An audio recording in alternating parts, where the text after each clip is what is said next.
गोएवेज का इंटरव्यू दे रही थी और उन्होंने मुझे सिर्फ मेरे वीटिश कॉम्प्लेक्शन के बेसिस पे रिजेक्ट किया था और उन्होंने कहा था कि आप एलिजिबल नहीं हैं and that was the time that I broke down completely. Hey beautiful people, welcome back to my channel. And मैंने अपनी पूरी की पूरी जर्नी शेयर करी है आपके साथ कि मैं एक इलाहाबाद जैसे छोटे शहर से उठकर कैसे दुबई तक पहुंची और कैसे मैंने पूरी की पूरी दुनिया घूमी। So how it all started, guys, I'm going to share that with you. So I remember back in 2008 जब मैं अपने क्लास 12 की बोर्ड एग्जामिनेशन की प्रिपरेशन कर रही थी, so one of my friends, she was just passing by my home और उसने बोला कि मेरे कुछ फ्रेंड्स और मैं फ्रैंकफिन का इंटरव्यू देने जा रहे हैं, so अगर तुम्हें देना है तो तुम चल सकते हो मेरे साथ में। So honestly उस टाइम मुझे बिल्कुल भी नहीं पता था कि फ्रैंकफिन होता क्या है, करवाता क्या है फ्रैंकफिन, बट मैंने कहा चलो ठीक है, देखा जाएगा जो भी है। तो मैं फटाफट तैयार हुई और मैं उसके साथ चली गई। All I knew at that given point in time कि मेरा बोर्ड एग्जाम्स शुरू होने वाले हैं, बट ठीक है, लाइफ में कुछ करना है तो एक बार ट्राई करने में क्या ही जा रहा है। Then I went there without any certain plan for my future. After all the evaluations, examinations and interviews, I got to know that I'm eligible for this particular course. लेकिन तब तक मुझे ये नहीं पता था कि फ्रैंकफिन वाले कितना फीस लेने वाले हैं इस कोर्स के लिए। I'm really thankful to my parents कि मैंने जो भी डिसीजन लिया लाइफ में उन्होंने हमेशा सपोर्ट किया है मुझे। So उन्होंने कहा ठीक है, if you want to do it then we are with you. So उस टाइम मेरे क्लास 12 की एग्जामिनेशंस हुए नहीं थे, तो उन्होंने कहा कि जब तक आपकी क्लास 12 की एग्जामिनेशंस नहीं होंगे तब तक आप एलिजिबल नहीं हो। So once you're done with that, then we'll contact you and you can pursue the course. फिर मेरे examinations हुए, मेरा enrollment हुआ फ्रैंकफर्ट में, मैंने कोर्स भी शुरू कर दिया and within the 8 months of my course मैंने कोर्स पूरा भी नहीं किया था। Then there was like a campus interview जिसमें मेरा यूनाइटेड एयरलाइंस की बैगेज टेस्ट प्रोसेस में सिलेक्शन हो गया था। It was contractual only for 3 months, but मेरे अंदर इतना ज़ील था कुछ करने का कि मैंने कहा it's okay, I wanna take this opportunity, मैंने हाथ से नहीं जाने देना है। So the journey from Allahabad to Delhi was not so favorable क्योंकि हमारी कंफर्म टिकट्स नहीं थी। हमारे पेरेंट्स भी हमें ड्रॉप करने आ रहे थे, तो उसमें से I think out of 4 or 5 tickets सिर्फ 2 टिकट्स से कंफर्म थी। तो somehow we managed। हम पहुँचे, हमारा अगले दिन ज्वाइनिंग फॉर्मेलिटीज़ होनी थी, लेकिन मेरी बैचमेट का तो हो गया था उस दिन ज्वाइनिंग, लेकिन मेरा नहीं हो पाया था। Of course I was very disappointed with my careless behaviour क्योंकि एक डॉक्यूमेंट जो था वो मेरा छूट गया था। So of course then my joining formalities and everything was postponed to another week and I had to join after a week.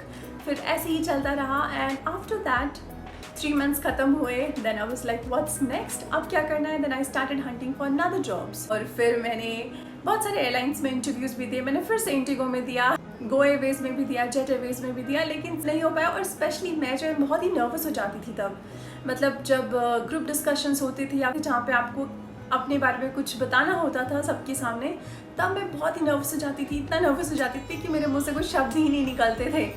So of course it was a part of the process कि मैंने जितने interviews दिए उसके हिसाब से मेरे अंदर confidence आया। और फिर बहुत ही रिजेक्शंस हुए, बहुत ही ज़्यादा। आई थिंक ऑलमोस्ट लाइक 15 से 20 इंटरव्यूज़ मैंने दिए थे और एक भी इंटरव्यूज़ में नहीं हो रहा था। Then I had to just fill in the gap with some business process outsourcing opportunities। और उसके बाद से फिर मैंने I think it was 2010 December जब मुझे किंगफिशर एयरलाइंस का इंटरव्यू का कॉल आता है and then of course I went with the interviews and everything। और फिर मेरा किंगफिशर एयरलाइंस में after all interviews, group discussions, personal interviews, सब कुछ होने के बाद मेरा फाइनली सिलेक्शन हो जाता है। And the first thing I did, मेरी मम्मा को कॉल किया and my mother was with my nanny and of course she was extremely happy कि मैं इतना स्ट्रगल करके इलाहाबाद से दिल्ली आई थी कुछ करने के लिए और फाइनली मुझे वो चीज़ मिल गई है जो मैं करना चाहती थी लाइफ में।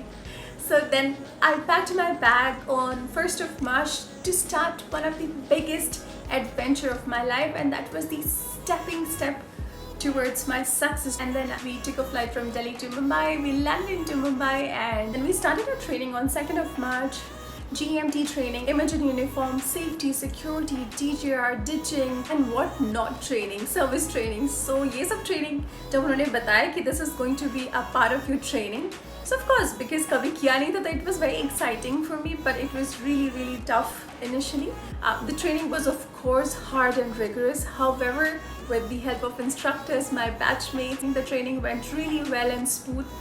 So training ख़त्म होने के बाद finally we had our fun assessments। I did it and after 8 to 10 weeks of rigorous and hard training, I got my wings to fly forever. And after getting my wings, we were so excited, and of course we had a little celebration in Mumbai, and then we flew back to Delhi again to start our flying career. So I remember मेरी जो first flight थी, that was from Delhi to Mumbai and Mumbai to Delhi with Kingfisher Airlines. मैं इतनी excited थी और nervous थी at the same time कि मैं रात में सोई नहीं थी, क्योंकि मेरी जो flight थी वो early morning की थी. I had goosebumps when I literally boarded the plane in that red uniform of Kingfisher Airlines, and that really is something that I can never forget in my life. I only flew for like close to 2 years, and then of course Kingfisher Airline band ho gayi. Then I had to look for another stopgap arrangement. I moved to Indigo Airlines for a couple of months, and I wanted to fly for international airlines like Qatar or Emirates.